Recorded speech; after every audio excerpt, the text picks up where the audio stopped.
Hello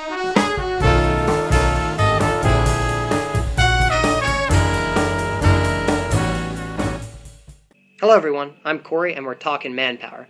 Today, I've got a very special guest with us. I've got Miss Alyssa Buxbaum. She's a management analyst at the Resource Management Office for the U.S. Army Garrison, Stuttgart. Miss Buxbaum, thank you very much for being here. I really appreciate it. Thank you for inviting me.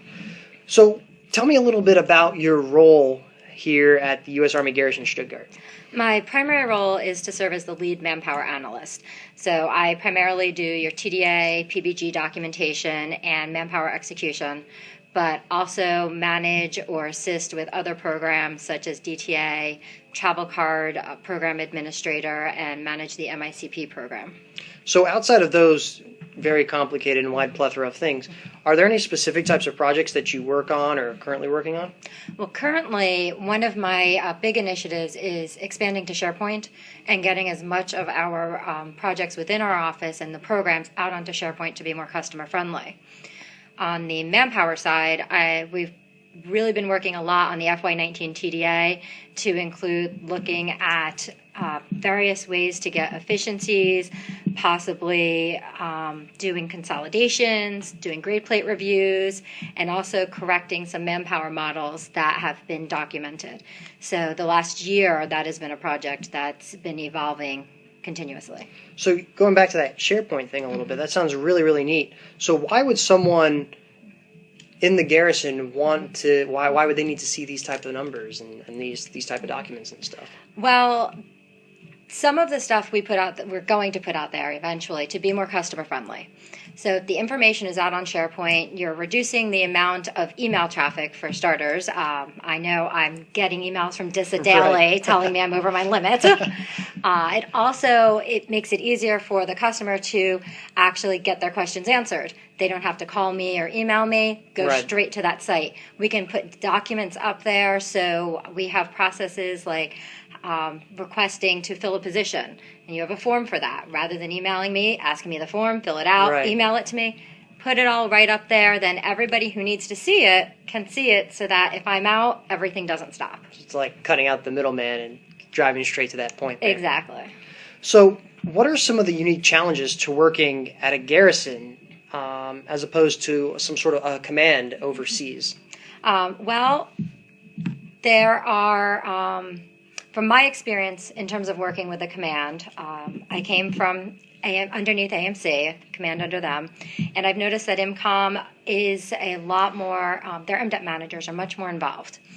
And because of the visibility of some of the programs, the sexual harassment and substance abuse, there's a little bit more control than I was used to when I worked under more of a mission command.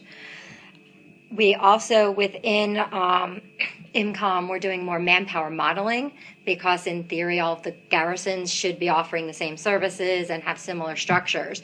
But because we are OCONUS, there's uniquenesses, which some of these models aren't taking into consideration.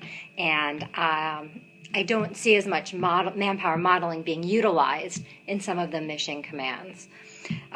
So that's some of the different challenges and uniquenesses. Seems like it gives you a little bit of kind of fun flexibility a little bit too, and it's not completely rigid because obviously, like you said, you're overseas. So, well, yes and no. We've run into challenges because these manpower models don't take into consideration some of the OCONUS activities because, for example, vehicle registration does not happen in the States. You don't do passports for dependents back in the States. The State Department would handle that.